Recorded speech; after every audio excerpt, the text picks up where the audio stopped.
지난 수요 예배 때 제가 수요 예배 말씀 전했을 때 데살로니가전서 1장을 나누었었습니다. 여러분 기억나십니까?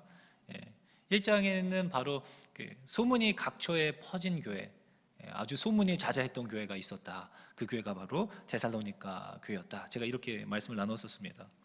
그들의 믿음에 대하여서는 사도 바울이 더 이상 이야기할 것이 없을 정도로 소문이 자자했던 교회, 살아있었던 교회, 믿음의 역사와 사랑의 수고, 소망의 인내가 여실히 드러났던 교회였던 것이죠. 그래서 그 교회에 사도 바울이 가고자 다시 복음을 전하였다가 핍박 때문에 피하였다가 다시 데살로니가로 돌아가려고 했지만 성경에 기록되어지기로는 사탄의 방해로 가지 못하여서 디모데를 보내어서 디모데를 통해 소문을 전해 듣고서 사도 바울이 그 문제들을 바로잡고 또 그들을 위로하고 격려하기 위하여서 펜을 들었던 것이었죠. 그래서 사도행전 1장에는 격려와 함께 사도 바울이 어떠한 자인가에 대하여서 계속적으로 언급하고 이야기해주고 있습니다. 박해와 고난 가운데 계속 성도들은 열심을 내고 있었지만 어떻게 해야 될지를 몰랐기 때문인 것이죠. 그래서 그들 가운데에서 어떤 복음은 이렇다, 예수 그리스도는 이렇다라고 또는 사도 바울은 어떻다에 대해서 이렇게 저렇게 이야기하는 사람들이 많이 있었습니다. 그래서 그것을 바로잡기 위해서 사도 바울은 편지를 썼던 것이죠. 그러다 보니까 오늘 본문에서는 사도 바울이 그런 이상한 소문을 잠재우고 바로 자신이 어떠한 자인가에 대하여서 자신의 변호를 하기 위하여서 이 장을 쓰게 된 것입니다. 그러다 보니까 오늘 본문 말씀 1절에 보면 형제들아 우리가 너희 가운데 들어간 것이 헛되지 않은 줄을 너희가 친히 아나니 너희가 알고 있지 않느냐, 너희가 알고 있다. 그리고 2절에서는 하나님이 증언하시느니라, 하나님이 증인이라는 것이죠. 그리고 10절에 너희가 증인이요 하나님도 그러하시도다. 지금 자신에 대하여서 자신이 어떤 것들을 설명하면서 지금 너희들이 증인이라고 이야기하고 있는 것이죠. 그러므로 사도 바울은 당시 데살로니가 교회에서 사역할 때 어떤 마음으로 사역하였고 또 어떻게 사역하였는지 그들에게 설명하며 당시 사도 바울의 심정을 그 데살로니가 교인들에게 이야기하고 있는 것입니다. 그러므로 우리는 오늘 본문을 통하여서 복음 증거하는 자로서 오늘 본문 4절 말씀에서 4절에는 복음 맡은 자로서라고 이야기하고 있는데 복음을 위탁받은 자들, 복음을 위탁받은 자들이라니 자들이 어떠한 마음으로 어떠한 자세로 사역해야 되는지 그것에 대해서 이야기해주고 있습니다. 그렇다면 우리는 먼저 이 복음을 전하는 자로서 어떻게 살아야 하고 어떤 마음으로 사역해야 하는지, 봉사해야 하는지에 대하여서 오늘 본문을 통해서 은혜를 누릴 수 있는 것입니다. 그런데 우리가 그 삶의 자세와 마음을 우리가 말씀을 나누기 이전에 해결해야 할 전제가 한 가지 있습니다. 그것은 무엇이냐면 내가 정말로 복음을 맡았는가? 내가 복음을 위탁받은 자인가? 이 전제가 해결되지 않으면 이 본문이 사실 무의미한 것이죠. 어떤 마음으로 사역해야 하는지, 어떤 마음으로 봉사해야 하는지 이야기가 되지 못하는 것입니다. 아니 제가 복음을 맡다니요. 저는 복음 담당이 아닙니다. 손살에 칠 수 있는 것이죠. 하지만 유감스럽게도 성경은 우리 모두가 복음 맡은 자들이다라고 성경 전반에 걸쳐서 이야기하고 있습니다. 대표적인 몇 군데만 먼저 살펴보자면 구약의 아브라함을 처음 부르셨을 때 하나님께서 아브라함을 향하여서 너는 모든 민족이 너로 말미암아 복을 받게 될 것이다. 복의 근원이 될 것이다라고 이야기해 주었죠. 모든 민족이. 근데 아브라함을 통해서 그 모든 민족이 거부가 되고 부자가 되고 장수를 하게 되어지고 그런 이야기를 하는 것이 아닙니다. 바로 아브라함을 통하여 아브라함의 후손을 통하여서 그들이 하나님을 보고 복음을 듣게 되어 구원받게 되어지는 그 복을 이야기한 것이었죠. 그러므로 그의 후손이 되어진 그의 믿음의 후손이 되어진 우리 모두에게 이 책임이 있는 것입니다. 그리고 신약에 와서는 우리의 정체성 계속적으로 반복해서 이야기하는 것이 무엇입니까? 그리스도의 향기다라는 것이죠. 우리 모두가 그리스도의 향기고 예수 그리스도의 편지다라고 계속하여 우리 정체성이 어떠한 것인지를 이야기해주고 있습니다. 그러므로 우리가 어떤 공간에 가거나 어떤 무리 가운데 갔을 때 그들은 향기를 맡게 되는 거죠. 아, 예수 그리스도의 향기다. 좋은 향기가 나고 그런 것이 아니라 이것은 내가 언젠가도 맡았던 향기인 것 같은데 맞다, 교회 다니는 누구를 맡았을 때도 맡았던 향기인데, 이와 같이 예수를 믿는 모든 자들에게는 동일한 향기가 나는 것이죠. 그것이 어떤 향기냐면 예수 그리스도의 향기인 것이죠. 그리고 예수 그리스도의 편지로서 편지가 읽혀지는 것이죠. 이것이 성경 전반에서 이야기하고 있는 우리의 정체성이며 복음 맡은 자로서의 책임입니다.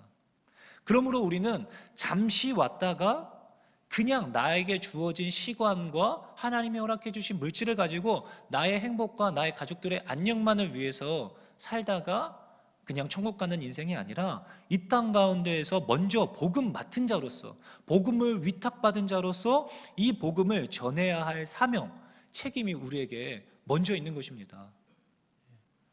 그래서 구약에는 파수꾼의 비유, 우리가 잘 아는 것처럼 파수꾼의 비유를 통하여서 하나님이 말씀해 주지 않으셨습니까? 이 파수꾼의 비유가 무엇입니까? 파수꾼이 망루에 올라가서 적군이 오나 안 오나 보고선 그 적군의 침입을 알려야 할 책임이 있는 것이죠. 그러므로 적군이 흙먼지를 일으키면서 저 멀리 막 이렇게 적군이 쳐들어오고 있을 때 빨리 징을 치든지 불을 피우든지 하여서 성 안에 전쟁을 대비할 수 있도록 알려야 할 것이 파수꾼의 책임이었습니다. 그런데 이 파수꾼이 적군이 쳐들어온다는 것을 이 성 안에 있는 사람들에게 알렸음에도 불구하고 그들이 그 이야기를 듣고도 아무렇지도 않게 반응하지 않았다면 그 핏값이 누구에게 있느냐라고 하였을 때 파수꾼에게는 핏값이 없다라고 이야기하는 것이죠. 그런데 되려 이 파수꾼이 그러한 책임을 감당하지 못하고 졸거나 너무 겁에 질려서 그 일을 수행하지 못하였을 때 그 핏값은 바로 그 파수꾼에게 있는 것이죠. 이것을 우리에게 적용해 보자면 우리가 그 복음을 맡았고 그 은혜 맡은 자로서 우리가 그 복음을 증거하지 않는다라면, 그들이 듣건 듣지 않건 상관없이 우리가 이 복음 맡은 자로서의 책임을 다하지 않는다라면 반드시 그 마지막 때에 하나님께서는 그 책임을 우리에게 물으실 것입니다.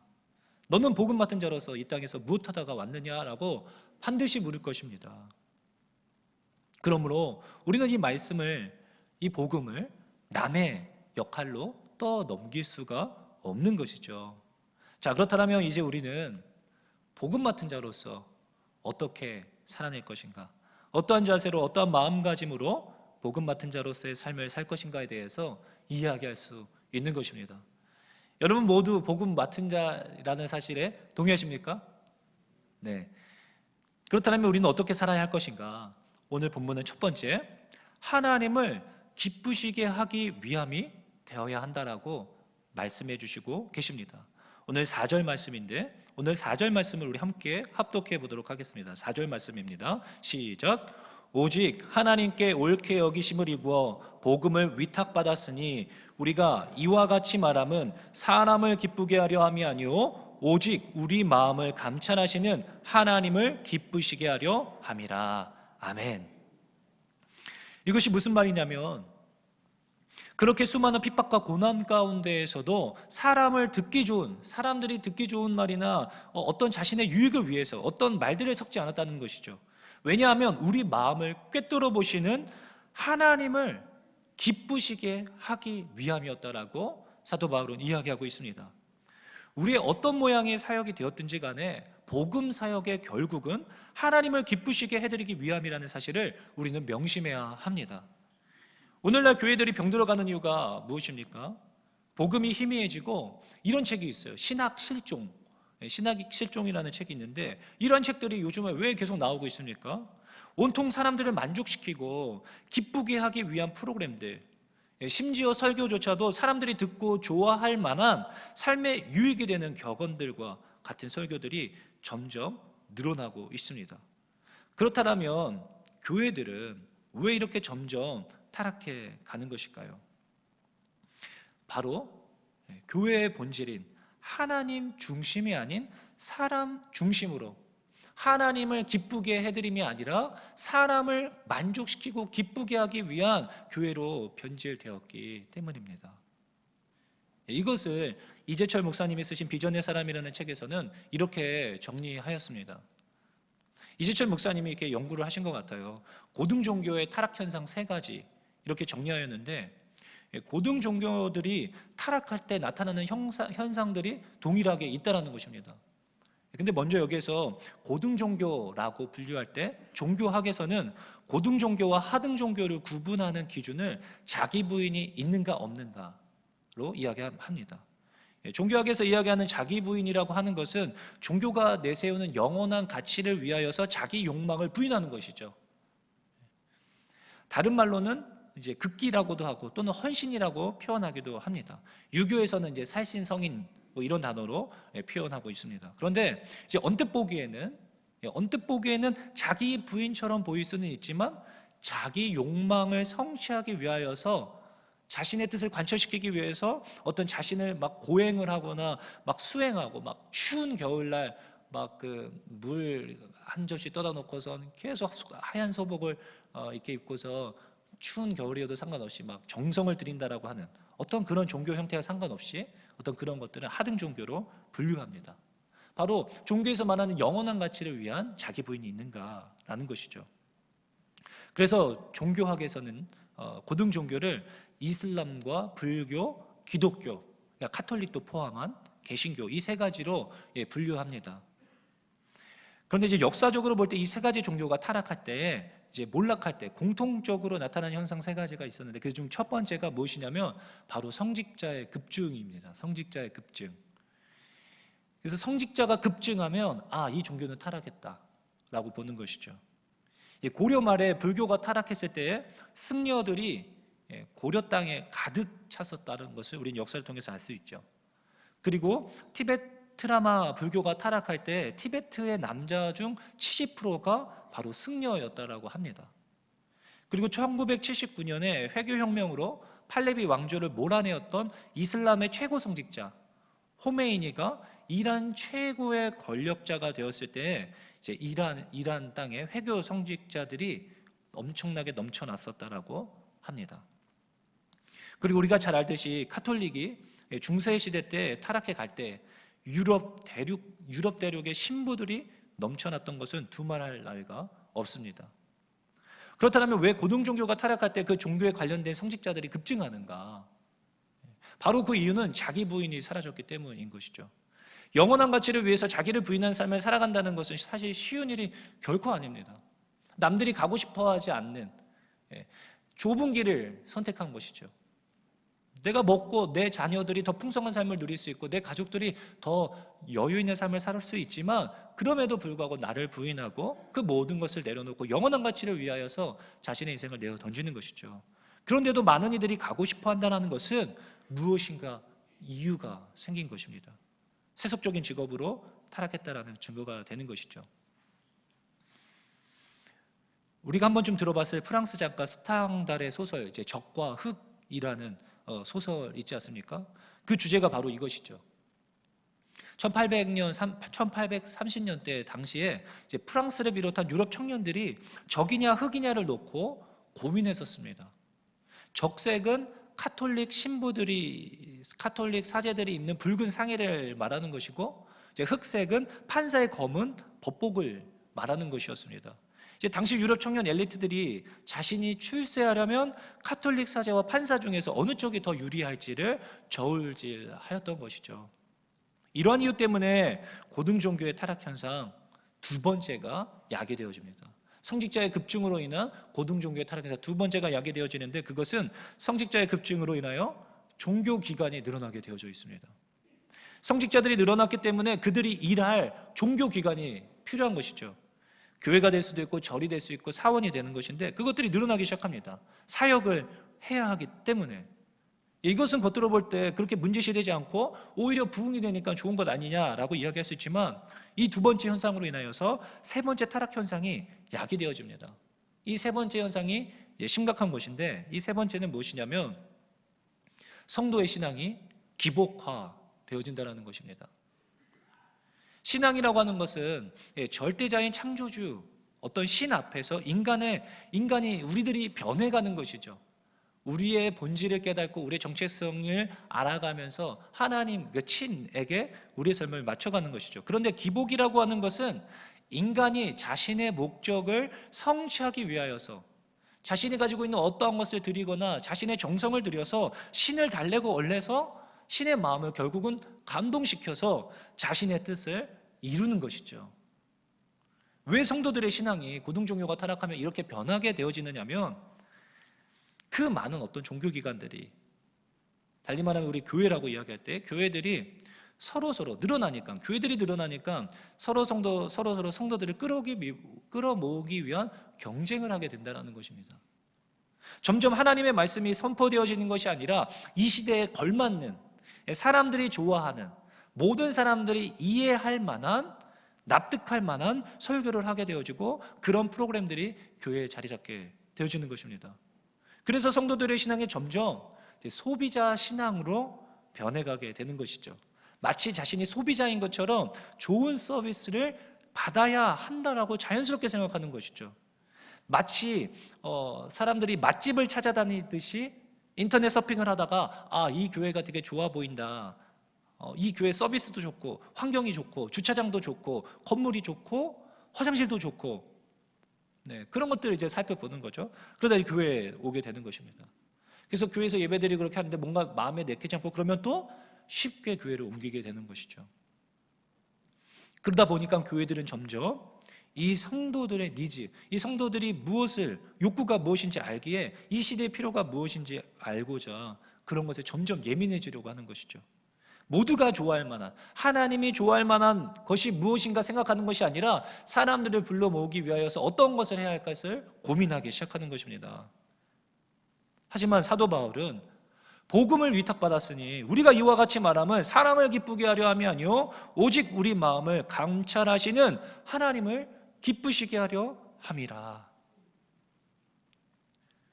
물론 이 시대의 필요를 빨리 캐치하고 어린이 사역, 우리 다음 세대를 사역하는 사역자들은 그들이 어떠한 욕구와 어떤 니즈가 있는지를 알아서 그것을 전도의 수단으로 이용할 수 있습니다. 그것이 오늘날 많이 필요합니다.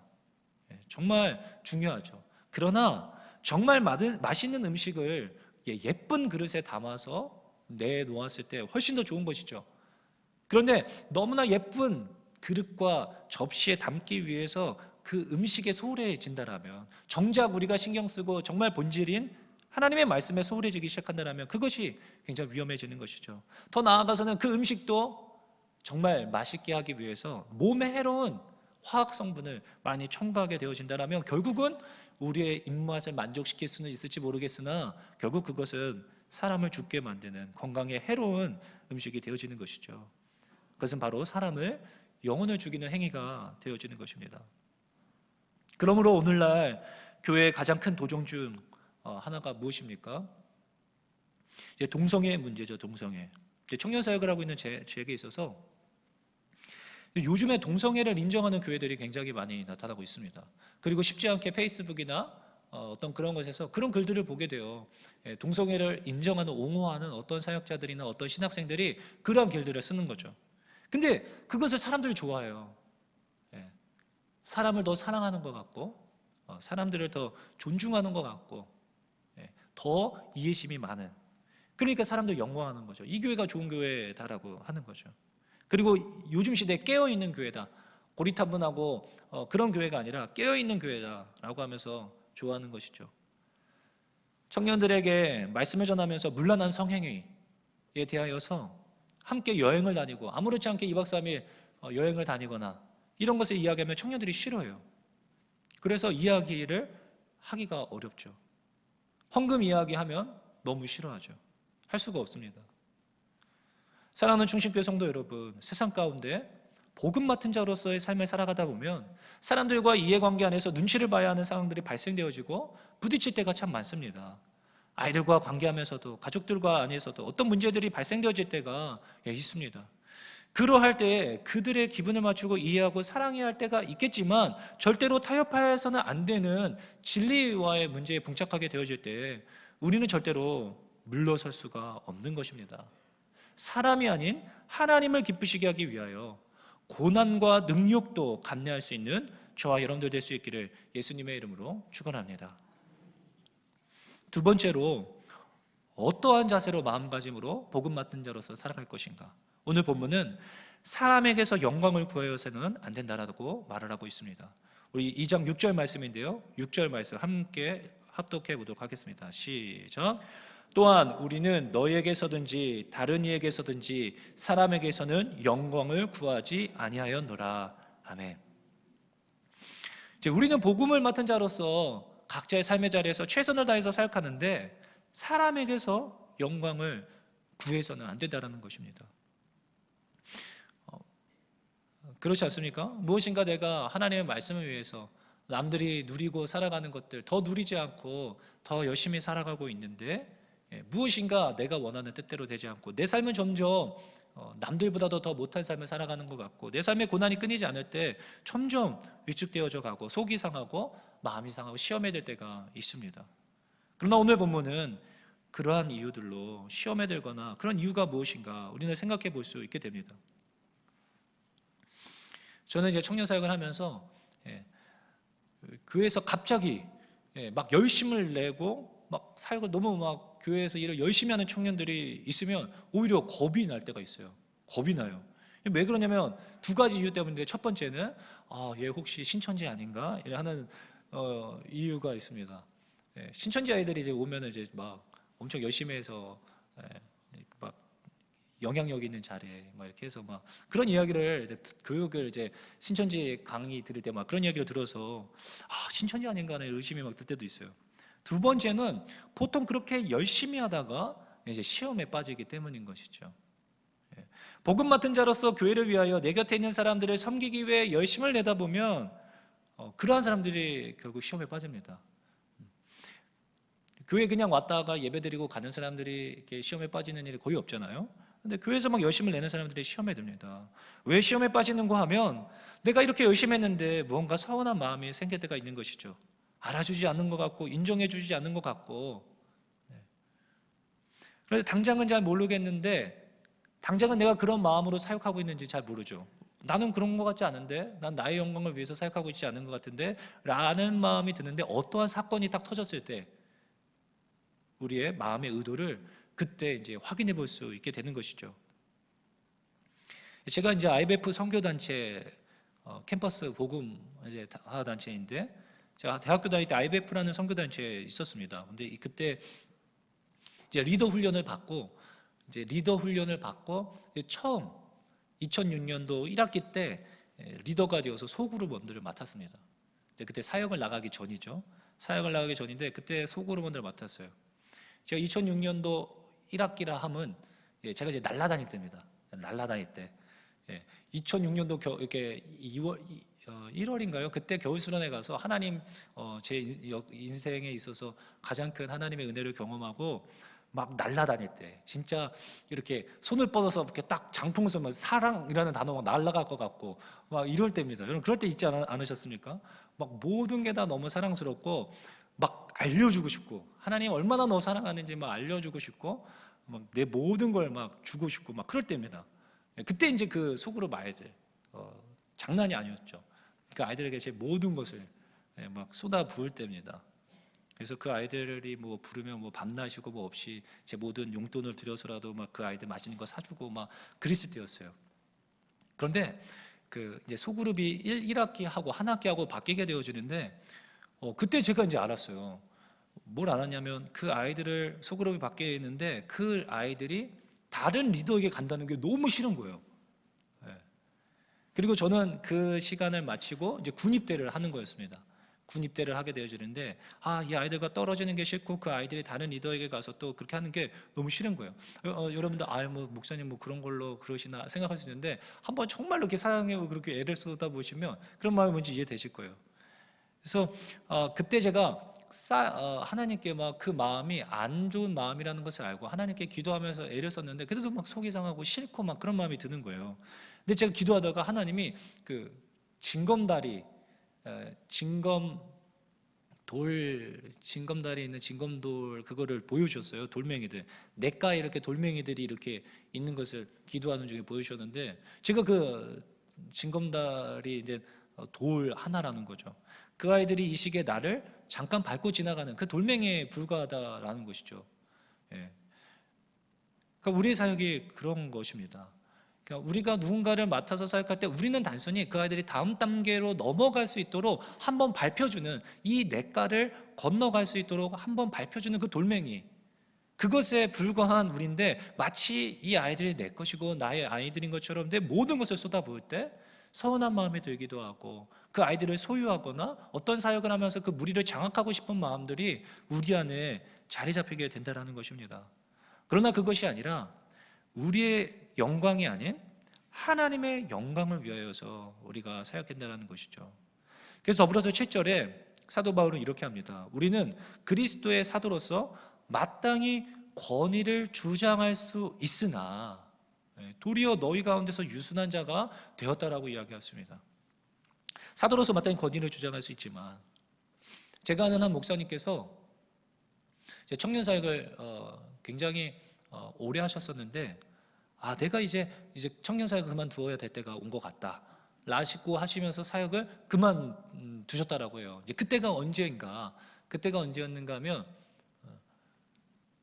그 아이들이 용납이 안 되는 거예요. 그렇게 이야기하시더라고요. 그 아이들 보는데 너무 화가 난다는 거예요. 점점 이제 너무 화가 나고 그 아이들이 답답해지기 시작했다는 것이죠.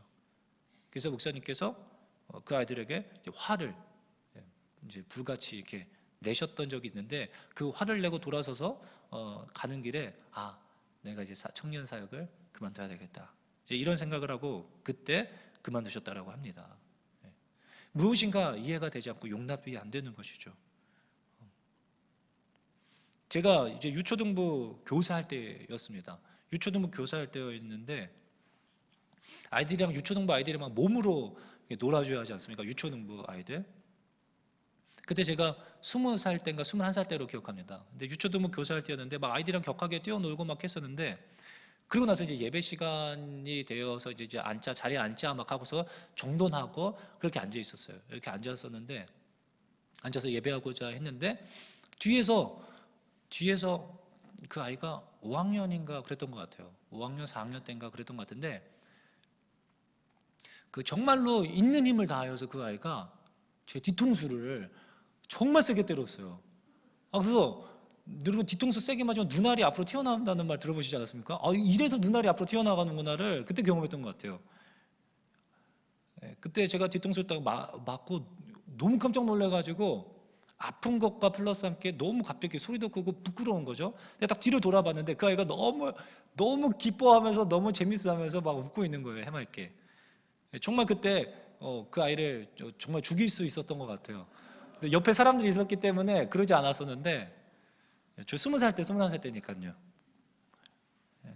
근데 참 그렇잖아요. 그럴 때 마땅히 막 그렇게 할 수 있는데, 주변에 있는 선생님이 그 아이를 혼내주고 참하였기 때문에 저는 이제 뭔가 제스처를 취하지는 않았었지만, 그렇습니다. 우리가 무엇인가 마땅히 받아야 할 권리들을 누리지 못하게 될 때 우리는 분노하게 되어지고, 무엇인가 그 사람들을 이해하지 못하게 되어지는 것이죠. 그러나 우리가 그 모든 것들을 내려놓고 무엇인가를 주장할 수 있는 권위 자리에 있음에도 불구하고 내가 아니라 하나님의 영광을 위해서 생각할 때 우리는 그런 시험에 노출되지 않을 수 있게 되어집니다.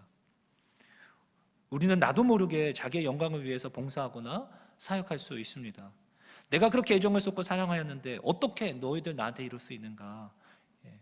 또 내가 그렇게 너희들 맛있는 것도 많이 사주고 막 이렇게 했는데 너희들이 어떻게 나한테 이럴 수 있어? 막 본전 생각이 날 수 있는 것이죠. 사람은 믿음의 그 대상이 아니라 사랑의 대상이라는 말을 우리가 잘 알고 있지 않습니까? 우리는 철저히 나의 영광이 아닌 하나님의 영광을 위하여 복음 맡은 자로서의 삶을 살아낼 수 있기를 예수님의 이름으로 축원합니다. 끝으로 세 번째, 복음 맡은 자로서 우리는 영혼들을 전심으로 사랑해야 합니다.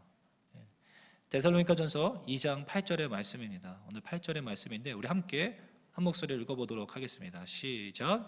우리가 이같이 너희를 사모하여 하나님의 복음뿐 아니라 우리의 목숨까지도 너희에게 주기를 기뻐함은 너희가 우리의 사랑하는 자 됨이라. 아멘. 복음뿐 아니라 목숨까지도 너희에게 주기를 기뻐하였다. 그 이유가 무엇이냐면 너를 사랑했기 때문이야 라고 사도 바울이 이야기하고 있습니다. 그런데 여러분, 복음 맡은 자로서의 삶을 살아갈 때 이게 가장 어려운 것 같아요.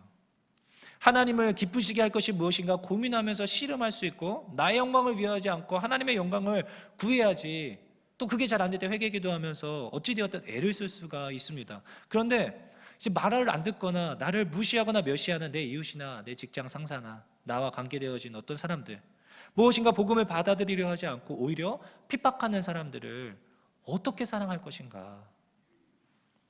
그러나 사도 바울은 그러한 자들을 사랑하였기 때문에 복음을 증거할 수 있었을 뿐만 아니라 목숨까지도 내어줄 마음으로 목숨 걸고 복음을 증거하였다라고 말을 하고 있습니다. 그렇다면 어떻게 해야 사랑할 수 있을까요? 제가 항상 기도하는 기도 제목 중 하나인데요, 하나님께 그렇게 기도하는 것이죠. 하나님, 제 안에 사랑이 없습니다. 제 안에 예수님의 마음, 예수님의 사랑을 채워주세요 라고 기도하는 것이죠. 우리의 힘으로 사랑할 수가 없습니다. 하지만 예수님이, 사랑이신 예수님께서 우리 안에, 내 안에 충만히 거하시고 내가 그의 안에 거하게 될 때 예수님의 마음이 우리에게 느껴지는 것이죠. 영혼들을 향한 긍휼의 마음, 영혼들을 향한 불타는 그 마음이 우리의 마음이 되어질 때에 비로소 우리는 사역을 할 수 있고 또한 복음 맡은 자로서의 오늘의 삶을 살아갈 수 있게 되어지는 것입니다. 내가 가지고 있는 그 모든 권위를 내세우지 않고 하나님의 영광을 위하여, 하나님을 기쁘시게 하기 위하여 복음 맡은 자로서의 삶을 살게 되어지는 것입니다. 사랑하는 충신교회 성도 여러분, 우리의 삶이 왜 이렇게 무료하고 의미 없으며 불안합니까? 그것은 우리의 본질, 우리의 사명을 잊었기 때문입니다. 모든 것은 존재하는 데 이유가 있죠. 하물며 여기 있는 이 마이크도 왜 여기에 있는지 이유가 있습니다. 이유가 있고, 여기 있는 물컵도 여기 있는 이유가 있습니다. 모든 것이 존재하는 데는 목적이 있고 이유가 있는 것입니다.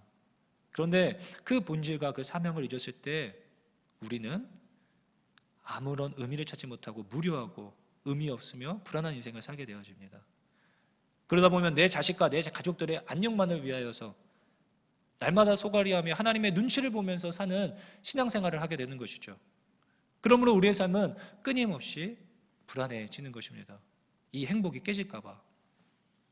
그러나 하나님께서 맡겨주신 사명, 지금 나의 삶의 자리에서 복음 맡은 자로서 하나님께서 나에게 지금 요구하시는 것은 무엇인가?